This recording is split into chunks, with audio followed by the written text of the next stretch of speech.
Hi friends, ఈరోజు మనం వచ్చేసి మృగవాణి నేషనల్ పార్క్ రావడం అయితే జరిగింది. మనకి ఈ నేషనల్ పార్క్ వచ్చేసి మన హైదరాబాద్ చిలుకూరు దగ్గరలో అయితే ఉంటుంది.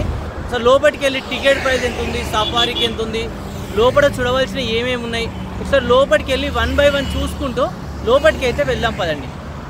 మనం వచ్చేసి ఇప్పుడు పార్క్ ముందైతే ఉన్నాము. ఇలా రైట్ సైడ్ నుంచి హైదరాబాద్ నుంచి వచ్చి లెఫ్ట్ సైడ్ నుంచి ఒక్కొక్క 2 kilometers వెళ్ళామనుకో చిలుకూరు వచ్చేస్తుంది. ఈ రూట్ మధ్యలో ఉంటుంది. ఇప్పుడు మనం ఏంటంటే ఇక లోపలికి అయితే వెళ్ళిపోదాం. చుట్టూ చూడండి, మీకు ఈ ముందట పార్కింగ్ ప్లేస్లో అన్ని కార్లే కనబడుతున్నాయి. చూడండి, 2 wheelers వచ్చేసి ఇక్కడ చాలా తక్కువ ఉన్నాయి. ఎందుకో నాకైతే ఐడియా లేదు. ఇక పార్కింగ్ వచ్చేసి ఫ్రీ అట, ఇక్కడ రాసి అయితే ఉంది. ఎంట్రీ టికెట్ వచ్చేసి లోపలైతే తీసుకోవాలి. Left side ticket price ordinary చూడండి 9 to 5 వచ్చేసి టైమింగ్. పెద్దలకు వచ్చేసి 40 rupees అయితే ఉంది. చూడండి ఇక్కడ రాసినది. చిన్నపిల్లలకు వచ్చేసి 20 rupees అయితే ఉంది. ఇప్పుడే టికెట్ తీసుకొని ఇక నేను లోపలికి వచ్చేసిన.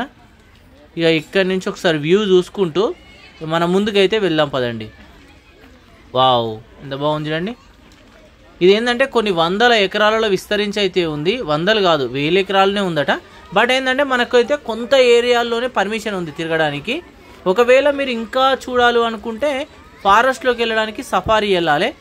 మనకు వ్యాన్స్ అయితే ఉంటాయట. 70 rupees టికెట్. క్యాంటీన్ వచ్చేసి లెఫ్ట్ సైడ్ అయితే ఉంది. ఇలా స్ట్రేట్ రాగానే లెఫ్ట్ సైడ్లో క్యాంటీన్ ఉంటుంది. చిన్న చిన్న కూల్ డ్రింక్స్ అవి ఇవి దొరుకుతున్నాయి. ఇదంతా ఏరియా చూడండి. చాలామంది వచ్చి మీకు ఇక్కడైతే కనబడుతున్నారు. మొత్తం కార్లలోనే వచ్చారు. 2 wheelers మీద చాలా తక్కువ మంది వచ్చారు ఇక్కడికి. ఇక్కడ ఎక్కువ మందికి రావడానికి కారణం మాత్రం మనకేందంటే ఎటువంటి పార్కులలో అయినా సరే బయటి ఫుడ్ అలో చేయరు. ముఖ్యంగా ఇక్కడ ఏంటంటే బయట ఫుడ్ మీరు ఆరామ్సే తెచ్చుకోవచ్చు. మనకు వనభోజనాలు ఇక్కడ చేసుకొని వెళ్ళిపోవచ్చు. వాటితో పాటు ఏమైనా సౌండ్ బాక్సెస్ కూడా తెచ్చుకోవచ్చు. మంచిగా సౌండ్ బాక్సెస్ పెట్టుకుంటూ ఎంజాయ్ చేసుకుంటూ ఏదైనా క్రికెట్ అవి ఆడుకుంటూ షటిల్లు ఆడుకుంటూ మీరు ఇక్కడ ఎంజాయ్ చేయొచ్చు ఒక డే మొత్తం. ఆ విధంగా అయితే ఇక్కడ పర్మిషన్ అయితే ఉంది. అందుకే ఇక్కడ చాలామంది రావడం అయితే నేను గమనించాను. మీరు హైదరాబాద్లో మామూలుగా ఎన్ని పార్కులు చూడండి, ఈ ఫుడ్లు కానీ షటిల్ ఆడుకోవడము, బ్యాట్లు తీసుకుపోవడము, ఫుడ్డు ఇవేవి అలో చేయరు. ఇక్కడ మాత్రం అన్నీ అలో చేస్తుర్రు. ఎలా ఎంజాయ్ చేస్తారో ముందుకెళ్ళి చూపిస్తా. ప్రస్తుతానికి వచ్చేసి మనము ఇక్కడ చూడండి దుప్పులు అయితే ఉన్నాయి. జింకల దగ్గరికి అయితే వచ్చేసాము. సుమారు 300-400 అట ఈ ఫారెస్ట్లో వచ్చేసి ఇవి. వీటితో పాటు అడవి పందులు ఇంకా చాలా ఉన్నాయని చెప్తుర్రు. నెమళ్ళు ఇవన్నీ ఉన్నాయట. ఎందుకంటే కొన్ని 1000 ఎకరాలలో మనకు ఈ పార్క్ అయితే ఉంది. 1998లో ఈ పార్కును అయితే నిర్మించారట. చుట్టూ మీకు ఎంత దూరం చూసినా అడవే ఉంటుంది. ఇక్కడ నుంచి కొంచెం ముందుకు వెళ్తే మీకు వ్యూ పాయింట్ ఉందట. స్మాల్ వ్యూ పాయింట్ అట. ఒకసారి అక్కడికి వెళ్తే ఏమేమి కనబడుతుందో చూద్దాం. ఎంట్రన్స్ ఇక్కడ ఉంది. ఆ విధంగా ఉంటుందట. అక్కడ కనబడుతుంది చూడండి.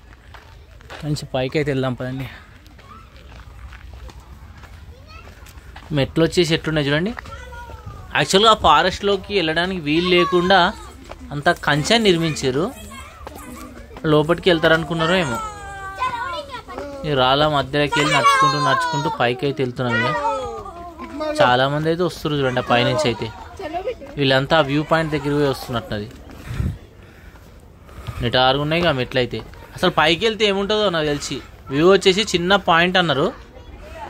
ఓకే, ఇక్కడ ఉండడానికైతే ఉన్నది. కొద్దిసేపు కూర్చోవచ్చు కూడా మనం పైన అయితే. ఆల్మోస్ట్ పైకి అయితే వచ్చేసినాం ఇక. ఓకే, ఇక్కడ నుంచి చూస్తే సిటీ బాగా కనబడుతున్నట్టున్నది. వావ్, ఓ అక్కడ ఎక్కడో ఉన్న సిటీ బిల్డింగ్స్ మొత్తం కనబడుతున్నాయి. అడవి చూడండి అసలు. వామ్మో, ఎంత పెద్ద అడవి.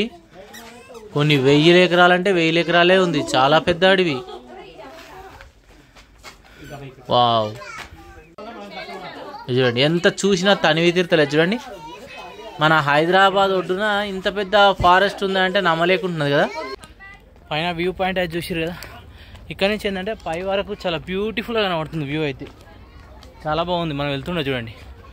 కానీ చాలా పెద్ద ఫారెస్ట్. మీకు సఫారీకి వెళ్తే ఇంకా బాగుంటుంది. సఫారీ 70 rupees అయితే ఉంది. బట్ ఏంటంటే ఈ పైనుంచి చూస్తే వ్యూ అనేది చాలా బాగుంది. ఆ దూరం మనం చూసినాం కదా, ఇప్పుడు చూస్తూ ఉంటే పర్వతాలు, ఆ చిన్న చిన్న కొండలు కనబడుతున్నాయి అవి. ఇంకా దూరం చూస్తే పెద్ద పెద్ద బిల్డింగ్లు అయితే ఉన్నాయి. ఆ ముందు వచ్చేసి జింకల్ని చూసినాం కదా. ఇంకా ఒకసారి అటు సైడ్ వెళ్ళి చూద్దాం ఇంకా ఏముంది అనేది. ఇక్కడ నుంచి మళ్ళీ ముందుకైతే వెళ్దాం పదండి. ముందుకెళ్ళి చూద్దాం.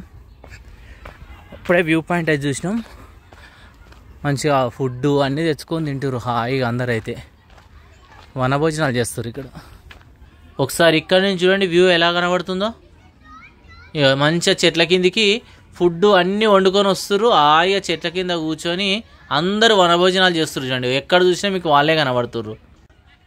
ఇక్కడ ఒక జింక కనబడుతుంది చూడండి ఇక్కడ నుంచి. ఇక ఇక్కడ నుంచి మళ్ళీ ముందుకైతే వెళ్దాము, ఏమున్నాయి అన్నదైతే చూద్దాం. వెళ్ళి వాటర్ ఫెసిలిటీ పెడితే బాగుండు. మధ్యలో వాటర్ ఫెసిలిటీ అయితే ఎక్కడ లేదు మనం మంచినీళ్ళు తాగనీకి. మరి ఇంతకుముందు క్యాంటీన్ అన్న అక్కడ ఉన్నాయా లేవో నేనైతే అడగలేదు. ఇక 2 జీపులు అయితే కనబడుతున్నాయి చూడండి, చిన్న వ్యాన్లు. ఇగో ఇక్కడ ఒక వ్యాన్ ఉన్నది, ఇక్కడ లెఫ్ట్ సైడ్ వచ్చేసి మరొక వ్యాన్ ఉన్నది. ఒకసారి చూడండి, ఇగో ఇక్కడ ఈ 2 వ్యాన్స్ నిండాగానే తీసుకొని వెళ్ళిపోతుర్రు. ఇక ఆ ఫారెస్ట్ మొత్తం తిప్పుకొస్తారట. వావ్, ఎంత బ్యూటిఫుల్గా కనబడుతుంది చూడండి. మొత్తం చూడండి ఎంతమంది ఉన్నారో పర్యాటకులు. వీళ్ళంతా వనభోజనాలకు వచ్చిన వాళ్ళే వీళ్ళంతా. ఒకసారి ఇక్కడ నుంచి మనం లోపలికి కూడా వెళ్దాం. ఇగో ఈ లెఫ్ట్ సైడ్ నుంచి మనం వచ్చినాం, ఇలా రైట్ సైడ్ అయితే లోపలికి వెళ్దాం. ఒకసారి ఇక్కడ చూడండి క్రికెట్ ఆడుతురు అందరూ. ఇగో బ్యాట్ తీసుకొని మంచిగా క్రికెట్ ఆడుతురు. ఇగో ఈ లెఫ్ట్ సైడ్ చూడండి 2 పిల్లలు షటిల్ ఆడుతురు.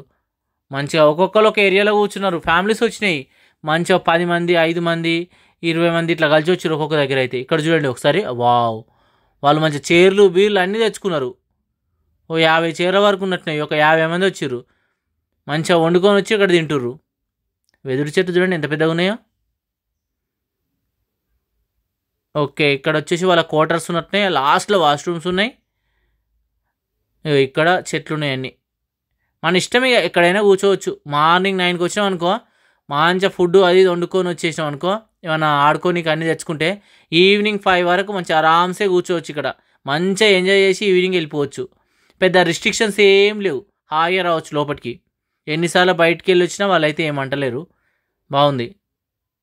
ఇక్కడ చూడండి షటిల్ ఆడుతురు పిల్లలైతే, అక్కడ పెద్దలు ఫోటోలు దిగుతుర్రు, కొందరు అక్కడ బ్యాట్ ఆడుతుర్రు. మంచిగా ఇంటి దగ్గరికి వెళ్ళి తెచ్చుకుంటారు, ఇక్కడ టైంపాస్ చేసుకుంటారు. ఇగో ఇక్కడ బస్సు అయితే నిండిపోయింది. బస్సు బయలుదేరుతుంది అనుకుంటా, ఇప్పుడు బయలుదేరుతుంది. మొత్తం ఫుల్ కాగానే బస్సు అయితే వెళ్తుంది. Let start bus. ఇక స్టార్ట్ అయిపోయింది. ఇక్కడి నుంచి మొత్తం అడవిలోకి వెళ్ళిపోతుంది అన్నట్టు. ఇక అడవిలోకి వెళ్ళి ఆ నెమళ్ళని ఆ జింకలని అడవి పందులు అవన్నీ ఒక్కొక్కటి చూపిస్తారు. అన్నీ చూసుకుంటూ మనం రావాలి. స్టార్ట్ అయిపోయింది బస్ అయితే. ఇదండి పార్క్ విశేషాలు. మీరు వనభోజనాలకు కానీ ఏదైనా 1 డే ఫ్యామిలీతోని మంచిగా స్పెండ్ చేయాలనుకుంటే మాత్రం బెస్ట్ పార్క్ వచ్చేసి ఈ మృగవాణి నేషనల్ పార్క్గా చెప్పుకోవచ్చు. Thank you.